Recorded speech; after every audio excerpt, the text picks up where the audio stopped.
Welcome to 9 vibes. Central board of secondary education 9వ తరగతి విద్యార్థుల కోసం పాఠ్య పుస్తకాల్లో డేటింగ్, రిలేషన్స్ కి సంబంధించిన చాప్టర్లను ప్రవేశపెట్టింది. ఈ వార్త ఇప్పుడు చర్చనీయాంశంగా మారింది. టీనేజ్ లో చిగురించే ప్రేమ, ఆ సమయంలో ఏర్పడే రిలేషన్స్ ఆ వయసులోని వారిని గందరగోళానికి నెట్టేస్తాయి. ఈ అంశంపై తల్లిదండ్రులు పిల్లలతో చర్చించడానికి అసౌకర్యంగా ఫీల్ అవుతారు. తమ పిల్లల నడవడిక విషయంలో సమస్య ఎదురైతే ఇంటర్నెట్ లేదా ఫ్రెండ్స్ని సలహాలు, సూచనలు అడుగుతుంటారు. ఇది వారికి ఖచ్చితంగా పర్మనెంట్ సొల్యూషన్ చెప్పకపోవచ్చు.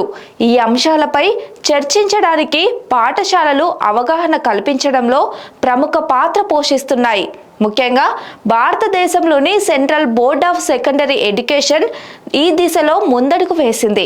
9వ తరగతి విద్యార్థుల కోసం వారి పాఠ్య పుస్తకాల్లో డేటింగ్ మరియు సంబంధాలపై ప్రత్యేక చాప్టర్లను ప్రవేశపెట్టింది.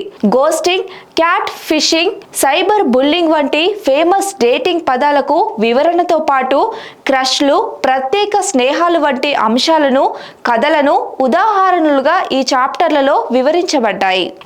@నాష్పాటే అనే ట్విట్టర్ యూజర్ ఈ విషయాన్ని సోషల్ మీడియాలో షేర్ చేశారు.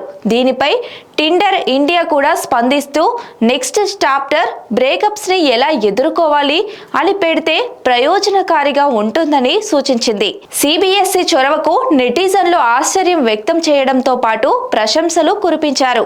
ఇంటర్నెట్ యుగంలో పిల్లలకు ఇలాంటి పాఠాలు చాలా అవసరమని, ఇవి ఎంతో మేలు చేస్తాయని అభిప్రాయపడ్డారు. ప్రస్తుతం సోషల్ మీడియాలో ఈ వార్త చర్చనీయాంశంగా మారింది. Stay tune to 9 vibes.